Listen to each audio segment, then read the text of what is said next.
Saya ada baca satu artikel ni. Doktor tu kata lelaki ni mudah buncit lepas berkahwin disebabkan penghasilan hormon estrogen yang berlebihan akibat daripada makanan tinggi gula dan processed food dan dalam tin. Tapi bila saya fikir balik, betul juga tu.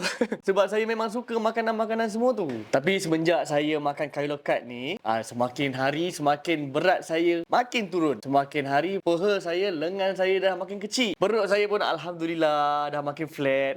Walaupun ada jugalah kadang-kadang saya curi-curi makanan-makanan yang tak berkhasiat tu. Tu biasalah, kita tak boleh buang semua. Tapi Kylocut ni memang terpaling function sangat-sangat. Kylocut ni sebagai fat blocker, cat blocker, fat burner, whitening. Bahan dia kalau korang nak tengok dekat sini, function dia untuk bakar lemak. Lepas tu kecilkan peha, kecilkan lengan ni dengan selamat. Tak ada side effect langsung. Alhamdulillah. Alhamdulillah, berat saya sebelum ni 70 kg.